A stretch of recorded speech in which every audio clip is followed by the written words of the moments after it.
আসন্ন টি-20 বিশ্বকাপকে সামনে রেখে অস্ট্রেলিয়া ইংল্যান্ডের মতো বড় দলগুলো যখন দল ঘোষণা করতে ব্যস্ত, তখন ইংল্যান্ড এবং আয়ারল্যান্ড সিরিজের জন্য 18 সদস্যের স্কোয়াড ঘোষণা করেছে পাকিস্তান ক্রিকেট বোর্ড। বৃহস্পতিবার বাবর আজমকে অধিনায়ক করে 18 সদস্যের দল ঘোষণা করেছে রাজ্জাক রিয়াজদের নির্বাচক প্যানেল। এখান থেকেই বিশ্বকাপের জন্য 15 জনকে চূড়ান্ত করবে পাকিস্তান ক্রিকেট বোর্ড। 24 মে পর্যন্ত বিশ্বকাপের দলে পরিবর্তন আনতে পারবে দলগুলো। 18 সদস্যের দলে ফিরেছেন হারিস রাউফ, হাসান আলী ও সালমান আঘা। বাদ পড়েছেন উসামা মির ও জামান খান।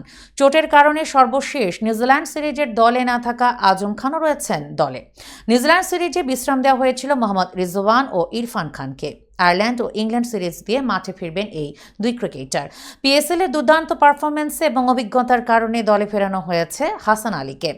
আয়ারল্যান্ড ও ইংল্যান্ড সিরিজের জন্য পাকিস্তান স্কোয়াড: বাবর আজম, মোহাম্মদ রিজওয়ান, সাইম আয়ুব, ফখর জামান, ইরফান খান নিয়াজি, ইফতেখার আহমেদ, উসমান খান, আজম খান, শাদাব খান, ইমাদ ওয়াসিম, শাহিন শাহ আফ্রিদি, মোহাম্মদ আমির, নাসিম শাহ, হারিস রাউফ, হাসান আলী, সালমান আলী আঘা, আব্বাস আফ্রিদি ও আবরার আহমেদ।